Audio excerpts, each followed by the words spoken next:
Of course, you know you are tuned into the Keith Harris Show, the number one station on the net, on the number one place on the net, Hotline Radio. And of course, we just got finished speaking to American Idol contestant Adana Duru. Make sure you tune into American Idol tonight. Do your thing, show her your support, and get your votes out there because she's doing big things, and we want to encourage her on. So once again, we shout out the whole BWR team and Adana, Molly O'Gara, and everybody out there. Now, also joining me today, I am extremely excited to have this wonderfully talented hey, you deserve it,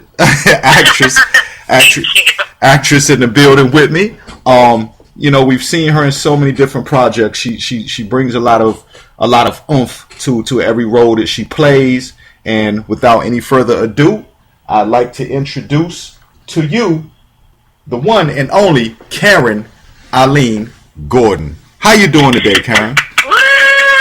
Wow, I'm clapping for that introduction. That was awesome. That's what we look. That's what we do. That's what I do. I try to give you what you deserve, girl. Thank you so much. Well, I'm really happy to be here. And hello, fabulous listeners that I can't see, but I know you're all out there, especially all the love. So, hi, everybody. Exactly. Look, you know what? Yeah, and there are a few places too. We got the USA on the line. We got a little bit of we got England on the line. We got Romania on the line. Yeah, we got a few people now. Oh, you are seriously global. Hi, worldwide audience. There you go. So, look. First of all, let me ask you what's the weather like out there where you at right now? Well, I split my time between Miami and Los Angeles. So I'm currently up here from Miami, and it feels like it's in the 90s. I gotta tell you, I don't know what the actual temperature is. I can look it up for you, but it's hot. Winter was here for 12 seconds, and then promptly left, and went back to being a broiling summer. And I know anybody who's in the middle of winter is going boo-hoo, boo-hoo. But if I could send some of this warmth and lovely tropicalness to other parts of the world, I would. We have plenty to share here. Hey, I know that's right. I hope hearing about it at least warmed a few people up. You know what I'm saying? There you go. Right. I'm sending some strong sunshine and green tropicalness to everybody today. They probably sit there like, well, thank you, but we don't know if we could really feel it. But so. But working on that. I know that's right. But okay, just to kind of start out before we jump into just so many. Listen, your career so far has been really versatile. I mean, you're in a lot of different productions, and I just want to start out first of all with asking what brought you into the industry in the first place. Where you watch, we like every kid where you're watching TV and you're like, okay, that's going to be me one day. Like, how did you get into the film industry? Wow, that's a really good question, and I wasn't one of those kids who was like, I know I'm going to be an actress when I grow up. I was a total geek when I was a little kid. I loved to read the dictionary. It was a little crazy, but that was like fun for me to like read new words. I was a strange child. Instead of romping around and playing in the sunshine, because I actually grew up in South Florida, born in Philadelphia, but grew up in South Florida. I would kidnap my baby brother, and we'd come inside, and I would make him record things with me, and I would make up stories and change my voice. So I sort of came in just loving to play around with voices and accents and dialects, like way before I knew there was any sort of job out in the world where you could actually do that for a living. So I feel like everybody comes in with certain gifts. I feel like God sort of wired me with that kind of stuff right from the beginning. Right. Now let me ask you, and speaking of that, is it true that you did your first short at 7 years old? Hey, look, and you laughing. Look, and you laughing. And look, and what's even funny is I didn't even say what it's about, right? Because that amazed me. That amazed me too. I'm like, okay, well, that made sense at that age. Like, yes. Wow, I'm impressed. You have actually been reading some bios or something. That's the only place that is. Indeed. Yes. I did a short film when I was 7 years old. I wrote wrote it and directed it. I illustrated it, and it was all about it was all about a tooth. It was the journey of a tooth who had a very important lesson to learn, about taking care of itself and connecting with other teeth, and Lord knows where that came from. But yes, it was. But I was very proud. Hey, you know what though, Karen. Hey, look, but you know what? You had your head in the right place at that age. Then I must say. Thank you. You know what I'm saying? Thank you. And for everybody out there listening, that just goes to show that, she's not just here blowing steam. Like, as she said before, at a young age, she was, dragging her brother around and just kind of filming stuff. And that proved it, because you didn't know I was going to hit you with that, did you? No, it really is true. I've heard about the amazing Keith Harris for a long time, but we met, literally 30 seconds before we went on the air today, so I had no clue. Hey, well, Yeah. I won't toot my own horn, but thank you. But I can do that for you. So we're busy tooting your horn because you got it going on. We all know that. Listeners know that. So it's better if somebody else does it than your thing. I know that's right, and it's an honor coming from you. Listen, also, okay, geez, I could, and I want to get into the acting because there's so much to talk about with that, but. Relating back to even you talking about reading the dictionary, at a young age, you also have degrees as well. Like, you didn't just fall into the acting. You also went and got that education. I did. I really did to credit my parents for that, because they, there's a lot of parents out there who are this way, who believe this, that, education first, and, you can choose what you want to do with your life as a young adult person, but you have got to get that education in. And my parents felt so strongly about that, and they helped me figure out a way to get to college and pay for college. And so I do. I have that degree under my belt, and it's hilarious because my degree is actually in economics, which is like in some other universe from what I'm actually doing. But it's probably college. Sorry, it's probably still helpful though in what you're doing. It is. It is. I have such a strange, wonderful mix of things that I love and am passionate about, and one of it is numbers. I'm one of those. I haven't met very many people like myself who aren't accountants who can say I really have a fun time doing my taxes. People are like, you are clearly crazy. There is nothing wrong with you, but to me, it's like numbers are beautiful. They tell a story. There's order to them. And, when I go through and I sort of do my taxes, what I literally do in terms of acting exercise, I pick up every receipt or piece of paper, and I literally recall something joyful or something to be grateful for or blessed from that experience, from that purchase, from that meal. It's tougher to get there with things like a parking ticket, but I work really hard. I could probably get there, but and the big joke in my family is, I'm going to use my economics degree by being a series regular who's an economist. So we'll come into that. So I'll use my degree, but I was very grateful to be able to have the luxury of a college education. It really was a gift. And absolutely, I agree. And being able to stay focused and fitting that in at the same time. Did you do that before you got before you got seriously into the acting, or did you do it kind of at the same time at the beginning, or? I did it before I got serious about my acting career.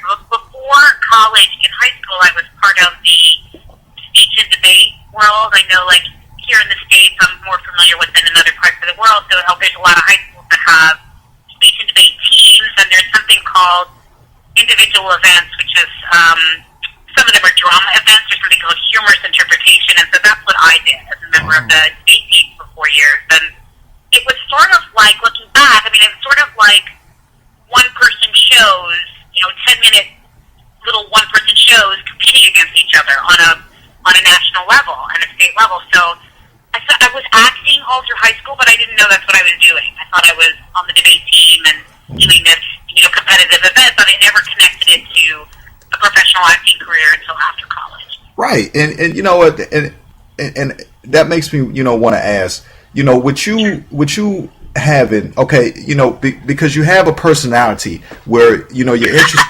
Right. Yes, I definitely have one of those. Yes. Indeed. You know, and you know, being interested, you know, in learning and getting the books, you know, in economics and a few other things, and you know, also just also being into film. Do you think having that personality that is versatile and is open, do you feel like that has somewhat helped you in playing such good roles and being able to play your roles so well?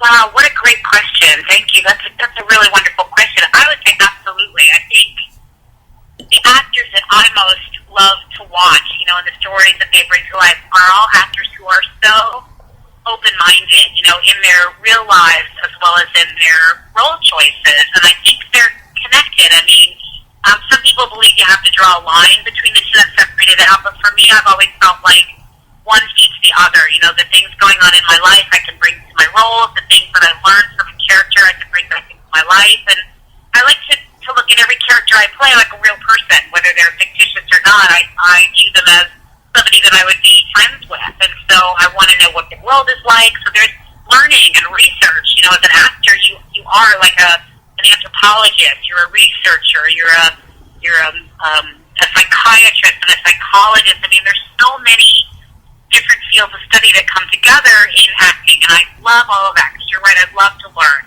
It's really fun to learn something new, and in the world of acting, it's great to, you know, create a character and feel like you've really brought them to life. If you could present them to an audience and have a Q&A, and they would be an interesting, you know, person who's different from yourself. Right. And now, going on to kind of talk about A Free Bird, okay? And I know you were saying that's coming out it's releasing in 2015. Let everybody know a little bit about what that film is about and what your role is. Okay. Well, A Free Bird is an independent comedy, and some of the reviewers have given us some fun nicknames. They say there's a new genre, and it should be called redneck romantic comedy or independent redneck comedy. It's set in the South. It's set in Panama City, Florida. That was actually the working title of the movie, was Panama City, before it became A Free Bird. But it's basically about an everyman, about a guy who did not have some of the blessings you and I are talking about, didn't grow up in a place where he was encouraged to have an education or learn things, and he's just doing the best he can to get by, and makes a series of really awful choices from which he tries to learn. But it's hilarious. And I play Tammy. I call her a hurricane in a jar. She's very, very funny, tightly wound woman. A lot of frosted makeup and very short skirts and beer and cigarettes for breakfast and spray tans. Like a very different woman than I am in my day-to-day life. And so it was so fun to play her. And so she is the lead character's common law wife and tries to help him make the right choices with very, very funny consequences. Oh, okay. Without giving away too much, is that working out for him, or? Right, and it became available in 2015. It's now streaming. You can get it on Netflix and Hulu. The movie itself has a website. It's you remember what it is? I want to get it right for you guys. Hold on. Okay. Here. It's afreebirdmovie.com. That's the website, www.afreebirdmovie.com, and that shows where you can watch it. And I believe there was a period of time where you could access Hulu, the free version of Hulu. You could actually watch it for free for a period of time. I'm not sure if that's still the case. Oh, wow. You know what? Look, and I know it's a good film, so just for all the listeners out there, don't think you get ready to keep getting that movie for free. Go ahead. We'd much rather have you support the beautiful indie comedy world and buy a DVD. They're very reasonably priced, and I know they ship all over the world. We have a distributor in Los Angeles called Push, and they have some really wonderful films in their catalog, so we're happy to be with them, and they can get you your own copy, hard copy. That's right. Pay that few dollars, and go ahead and have it on the shelf for those Friday nights. You know, now look, we're going to move forward into some of the other projects you've been on that everyone knows and loves about. But I have got to ask you about this short that I seen, and you were hilarious in this. And I believe it's something called it's vegan something or the other. I know, right? Yes. Did you see the one where it's a book signing, or the one where there's the police officers in the park? Okay, no, I didn't. Actually, it wasn't those that I saw. I saw the one where you three were, where you were standing there, I believe, and I think you were talking. You were talking about some, I don't know, was it a doctor or something like that? Was there a gentleman in like a white lab coat? Yeah. Yeah, y'all was tripping on there, Karen. Yeah, that's a web series, and it's so great. Like, the world of entertainment has changed so much, and you guys all know that, you know, anybody with a smartphone can make a webisode, which is fantastic. I mean, everybody has access to creating their own stuff, and so this woman, a really creative producer, she's based in Australia. Her name is Joanne Rose. She's a vegan and has been a vegan for many years, so she wanted to create vegan comedy. So she created this thing called Vegan 101 to educate people about what it is to be a vegan and also make people laugh. And so the gentleman that Keith is referring to, the scene is Eric Roberts, right, who's a well-known American actor, Julia Roberts' brother, and he plays a vegan doctor or health educator who is just some of his marbles fell out somewhere and rolled away.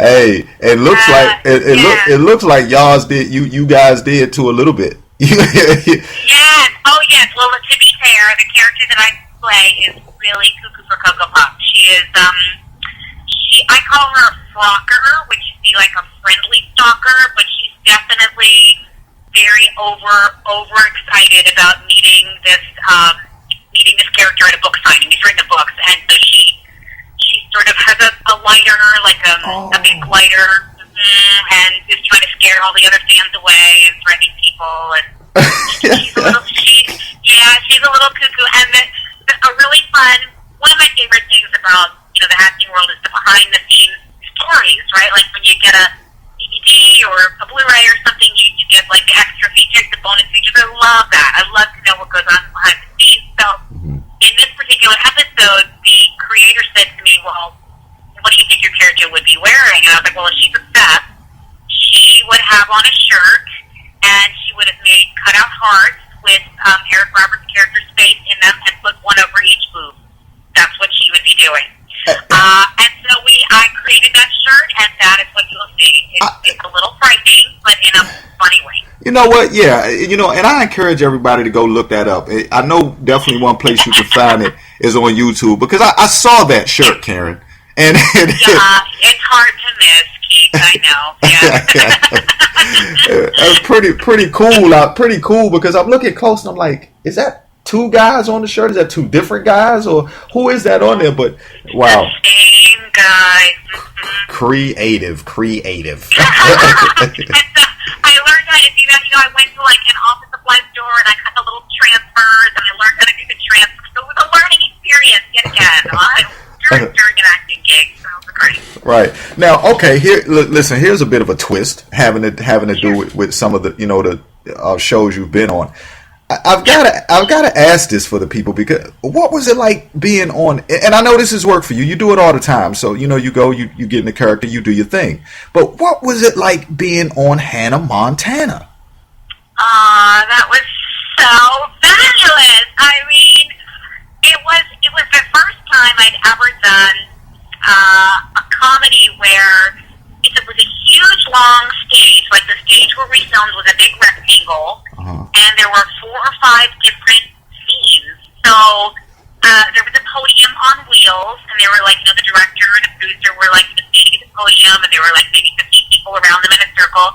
And watching the production was like a situation comedy, because every time we went to see the scene, the whole circle would like roll themselves all the way down to one end of the rectangle, and they'd be in the beach seat, and then they'd roll themselves back all the way to the left, and they'd be in the apartment, and they'd roll themselves into the middle. It was the funniest thing I'd ever seen. So it was, and Miley Cyrus,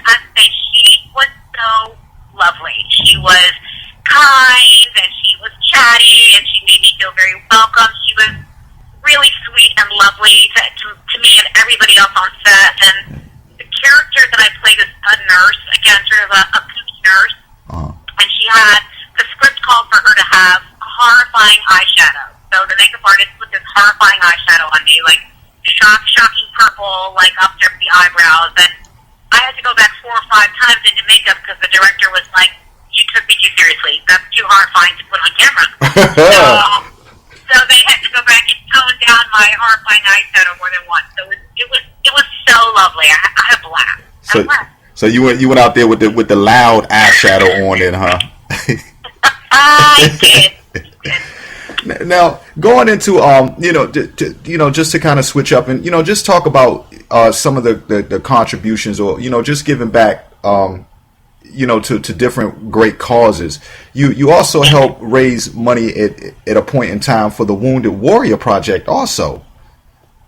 Well, yes, that's something that the writer and the producers of A Free Bird felt very strongly about, that they wanted to use art at its most powerful, which is, in addition to raising consciousness and making people talk and opening dialogue, it's to be a service to the community. So the first full screenings that we had in 2014, the proceeds went to the Wounded Warrior Project and also to the One Fund, which was involved with helping victims of the Boston Marathon bombing. So they felt very strongly about that, and I was thrilled. I mean, I think anytime we have an opportunity to be of service and give back, I'm in. I think that's one of the very powerful uses of art. So I love it. Yeah, absolutely. Kudos to you. Kudos for you, for becoming a part of that, because I think that I agree with you. When you have opportunities to give back like that and just support good causes, because listen, in the positions that a lot of us in, we're really blessed, and we very blessed, yes, right, and we don't want to forget that, and to bring awareness to everybody out there, especially people that like us, that have voices, and that everybody's watching. It is sincerely important. So congratulations. Yes. Thank you, and thank you for bringing that up, because that, as a performer, as an actor, as a creative person, that's something that I remember every day. Like, I ask to be reminded every day of the journey that I've had and the blessings that I have, and to be open to any opportunity to be of service. That's super important to me. That's like one of my core values is service. So thanks for bringing it up. It rocks. Absolutely. Well, hey, look, it means something, and it deserves recognition. Now, talking about what is a Gold Addy Award? I really have to commend you for actually reading my bio. You're a rock star. I grew up in, like I mentioned, in South Florida, and so before I was acting full time, I had corporate kind of gigs. I definitely was in the 9-to-5 world for several years. And sorry to cut you off, but I saw that. Listen, you've done some big things. Thank you. Yeah. Again, I've been very, very blessed. I mean, I show up, the door open, and I say, "Thank God," and walk through it. I mean, that's hey, that's it. So right. So after college, I had no intention of making my career as an actor. I was still at the place where, like a lot of people, I wasn't sure that was possible. And I grew up in a family and surrounded by people who also weren't sure that was possible. So I hadn't yet connected to an artist community who was like, not only is that possible, but we're doing it, and these folks are doing it, and let us help you figure out how to do it, right? So before I met those people, that posse, the artist posse, I worked in corporate gigs, and one of them was for an advertising agency, and it was in Miami, and they sort of have the advertising version of the Emmys or the Oscars. They're called the Addy Awards, and they give you little awards and statues if you write really awesome fill-in-the-blank headlines, taglines, commercials, print ads. I mean, people review your stuff. There's like a national board. They review your stuff, and they pick winners. And so I got a Gold Addy Award for a project I worked on for the furnishings of Spain.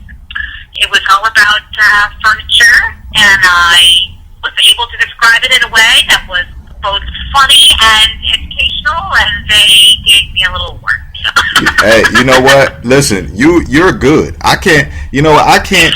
Listen, I cannot take anything away from you if you were able to win an award for writing about furniture. I have to be honest and say it was challenging, but like when I was a copywriter, the ad agency, if you're that's the gig, like whatever they put in front of you on your desk, you have to make it sound fabulous and interesting and help the reader or the listener want to learn more. And so I did my best. I did. That was definitely look. You definitely had to go outside the box with that one. I'm assuming. I did, and I had some help. I remember the art department helped me out, and they agreed to make the chair, dance around, make some liveliness, and so we worked together to try and figure out how to make furniture from Spain very, very exciting. Right. That was our task. Yeah. Wow, that's what's up. Okay, look, let's go, and we'll talk about this other DVD that you have coming out also. But first, let's go to Legally Blonde. I'm just giving a rundown of some of the different, for the people out there listening, who if you've been under a rock and you're not familiar with Karen's work, so that's why I'm just going, down a few things. But what was it like with Legally Blonde? Because again, Karen, these. You know yourself, these are hit movies, and I just want to kind of give the people out there the experience of what it was like to be in your position and be on set and play these roles.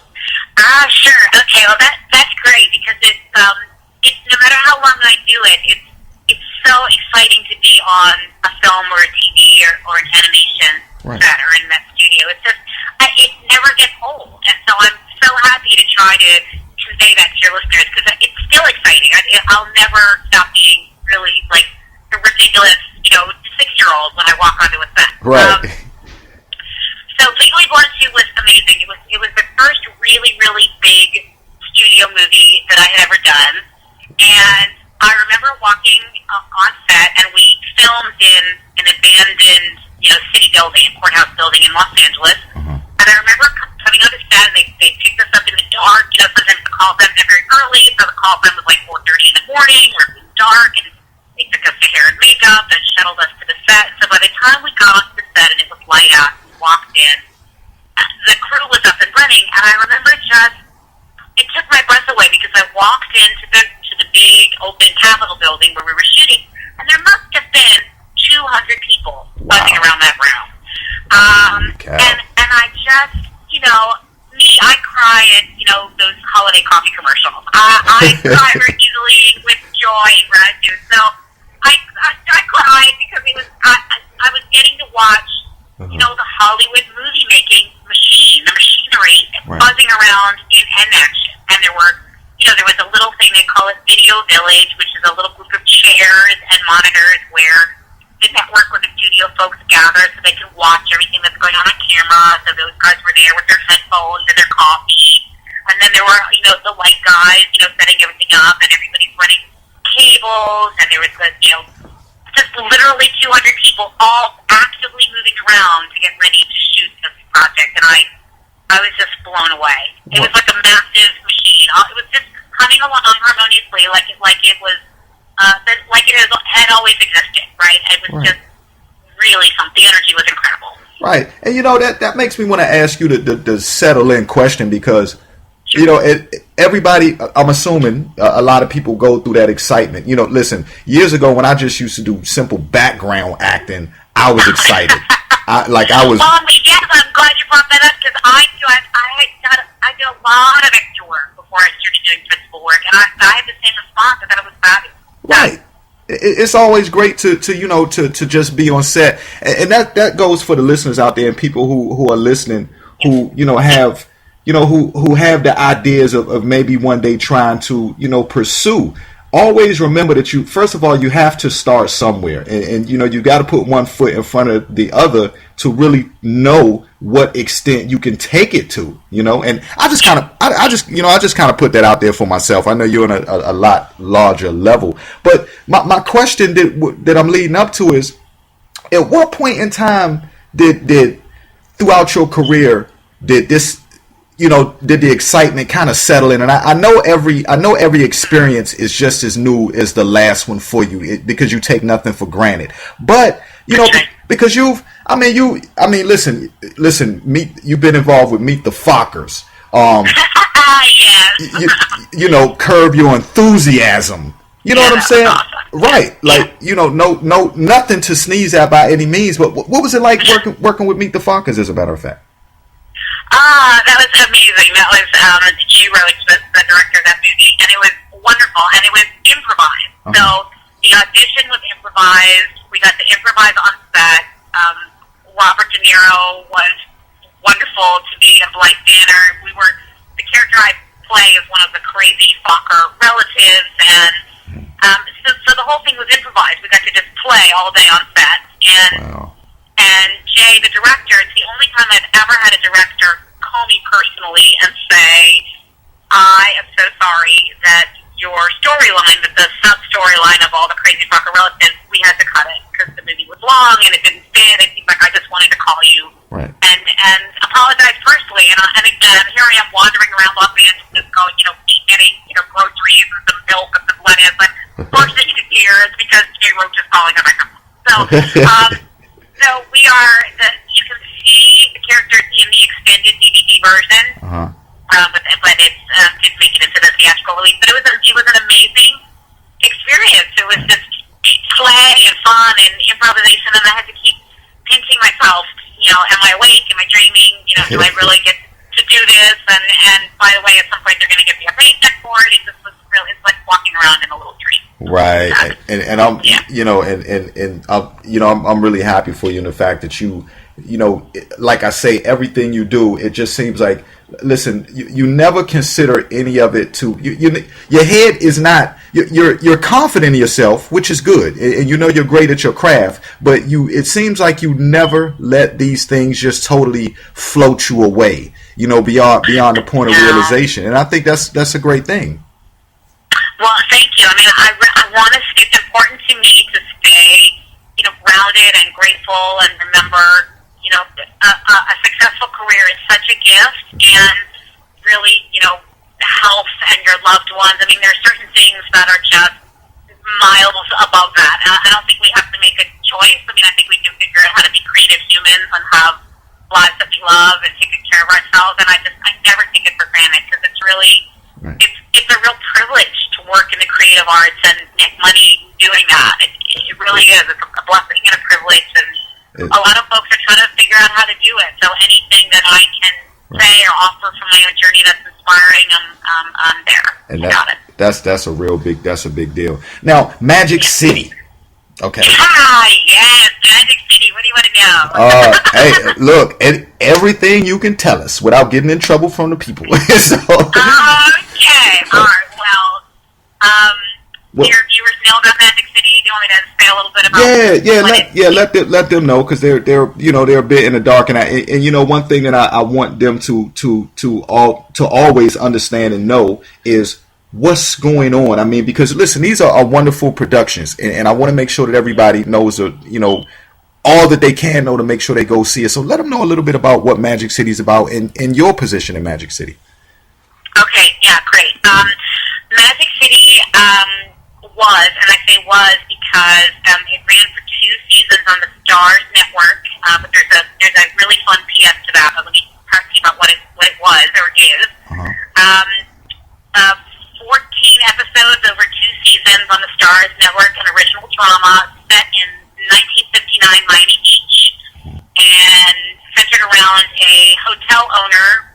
Some of your listeners may know about the hotel scene on Miami Beach. There's some pretty famous ones there, like the Fontainebleau Hotel and the Eden Rock, that are known outside of the United States. So it's set in 1959 at a time when the U.S. and the world was going through a lot of change. Obviously, the civil rights movement was happening.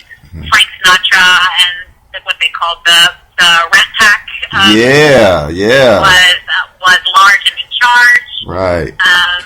And so it's about the mob and civil rights and Cuba, what was going on in Cuba. The story starts on Christmas Eve, 1958-59, which is when the Batista-Castro swap happened in Cuba, and there was just a lot of a cauldron of things going on, and there's beautiful people, and there's mobsters, and there's glitter, and it was very sexy and dark, and the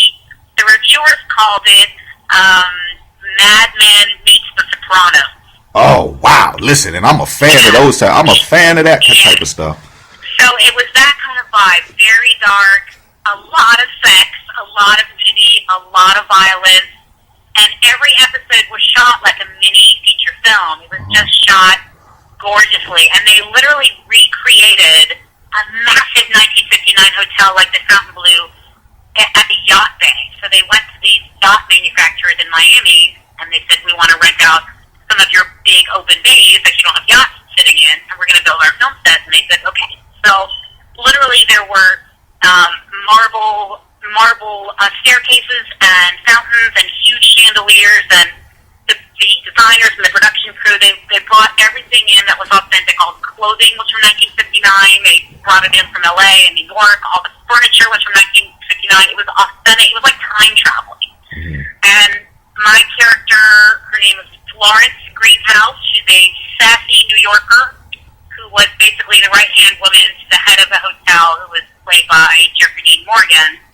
And some of your listeners might be familiar with him from Grey's Anatomy. He played the heart patient that died. He came back as a ghost. A lot of people know that storyline and know him, but he was the series lead, and so my girl worked with him quite often and kept the hotel running. So it was amazing. I was on, I guess there were 16 episodes, or I said 14. I was able to do 14 out of those 16 episodes. What a blessing. I literally, talk about boo-hooing. It was ridiculous. I mean, the makeup people were like, do your crying before we take you, because you're on your face all over the place. So, driving to set, I was crying like a lunatic, because I was just so happy, to be part of it. It's really good. I know I'm biased, right? I mean, I'm gonna put this caveat in there for anything your listeners are hearing me say. I'm so biased about all these things that keep asking me about, but I think they're really good. You know what? And listen, I'm about to be selfish myself, because as soon as the plot came out, the first thing I started thinking, and all my listeners out there, trust me, I care about y'all, but I want to know where I can get the DVD from. Oh, you're so awesome. Well, you can watch it. It Stars on Demand has it. You can download it from iTunes. Seasons 1 and 2, they're available on DVD and Blu-ray. I mean, it's still running on the Stars network. Yeah. And Stars just cut a deal. They're really working on worldwide distribution, so your listeners who are out of the U.S. might be able to get it even easier than the ones in the U.S. But it's still very accessible. And the really fun news, like all the fans went so crazy when they canceled it. We were supposed to have 3 years with Stars, and that just didn't happen. That's all I can say about that. But they're doing a feature. They're turning it into a feature, and Bill Murray and Bruce Willis are now on board. Oh, wow. And a lot of the original cast members, so I can't say too much about that at the moment. Of course. As soon as I can, if you'll have me back, I'll come back. Hey, that's a green light. Absolutely. Of course. I want you to come back. Now, and everybody out there, for all the older series of that, beat me to it, because I'm definitely going to find it. Because listen, and that's something we all love. Everybody's intrigued by the whole mob thing and the sex thing, and just what was going on back in the day. I mean, that's timeless. Yeah. It was a very sort of strange and glitzy time where there was a lot of change and a lot of sort of magical things going on and a lot of really dark things going on all at the same time. Right. So, now I have to ask you. I have to ask you now. You're playing roles. You've been playing positions that you like and you love, and you take each one of them on 100%. But is there a dream role that you just see yourself playing? Like, are you the assassin, or are you the bank robber, or are you the in love person? Like, where would you see yourself in your dream role? Okay, you have the best questions ever. So, any of your writers out there, if you're gonna hear this description and write something for me, let me contact my manager. That's right. I love accents and dialects, and I speak French and Spanish, and so I would love to play some sort of operative, like an undercover operative who just changes her nationality, and changes her look, and changes her personality in order to save the world. I would rather be on the side of save the world than destroy the world. Yeah. Yeah. But, I mean, that would be phenomenal to have a role that allows you to morph like that within the same storyline. I mean, and I love, again, I'm such a quirky bird in some ways because I love the crazy, like the scientific and the medical jargon. I think that's fun. So, yeah. I would have to say that. And I'm a Harry Potter geek, so the other favorite role would be some sort of like wizard or witch. Whoa. Okay. I want to go to Hogwarts. I mean, if Hogwarts was real, I would be getting my master's degree at Hogwarts. So. And and that's exciting. Now let me think. Out of the three, what I would think that what I could see you. Tell me. I always love to hear people's feedback. Always. I'm a fan of the wizardry myself, so I can see that. Yeah. But you know what? I could really see you playing that operative because I could see you. Yeah. Like I could see you, like you say, you're traveling to this other country. Your identity's been left behind, so no one knows who you really are, where you're at. You know what I mean? Right. Yeah, that's amazing. Yeah, like she says. So if any of the writers out there listening, I know there's some out there, and I know there's some out there listening too. So. So Matt Chase at Management in Los Angeles. Yeah. No doubt. Big shouts out to Matt Chasen as well too. Now, and I have to ask you this before we get out of here. What's a normal just relaxing day like for Karen? What's a day to Karen's self when she's not, when you're not on the set and you don't have any calls? How do you feel the time? You just have the most excellent questions. I'm a huge fan of yoga, and I like the kind of yoga that's called restorative. I mean, my fun nickname for it is rolling around with pillows. Basically, that's what it is. I mean, it is. You use these things called bolsters, and you don't even ever have to get off the floor, and you can actually get a workout. So I love restorative yoga on my days off. I love to do that kind of thing. I'm very blessed to live in two places that are both really near an ocean. So I'd love to go to the beach and either, with, loved ones or by myself and just enjoy the beauty of Mother Nature. And I'll take some music or some journaling and make a day of it. But those are got to be two of my most favorite things on my downtime. And they're very nourishing and kind of, if I'm doing a really demanding role, especially on my days off, I really want to do things that build the well, and make you feel very connected and nourished and stuff. And those are two biggies. Right. Do you ever think sometimes? This may be kind of a crazy question, but do you ever feel as though? Do you ever think sometimes that you? Do you ever find yourself playing any roles that really are you as well? You know what I mean, or vice versa? Do you take them, or vice versa? Do you go home and you're like, wait a minute, I'm in character right now. What am I doing?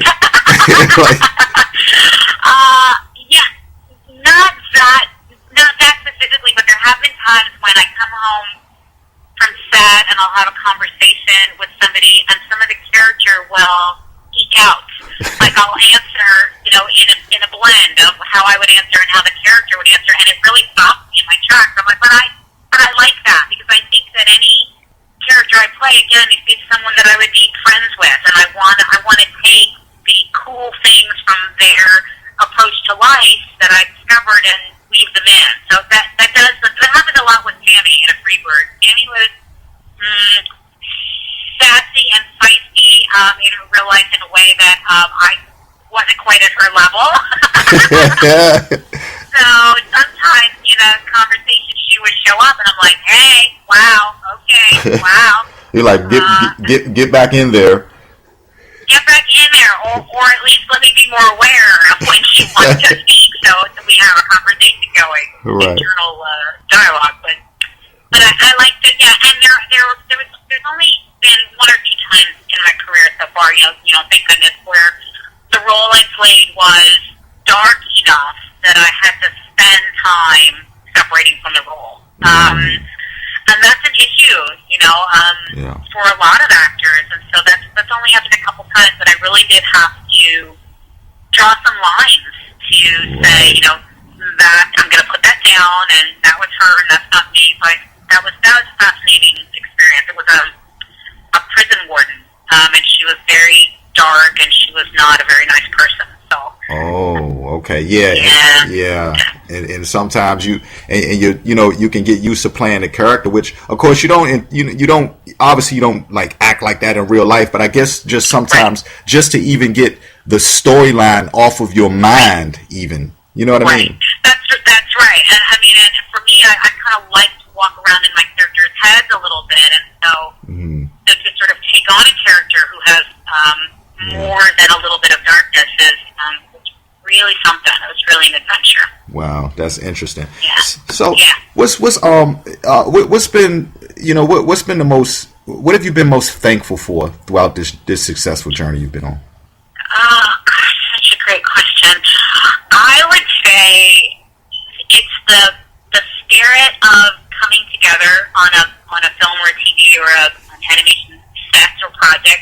You really can feel all these wonderful different creative spirits coming together to make something beautiful to give to the world. That's what it feels like to me. Like, the reason we're on the film set or the TV set or in the studio is because we want to make something for you guys. We want to make something to lift you up and cheer you up, or have you escape, if you're having a bad day, or help you to think about things differently. It's like a gift. So that's what actors do. They make gifts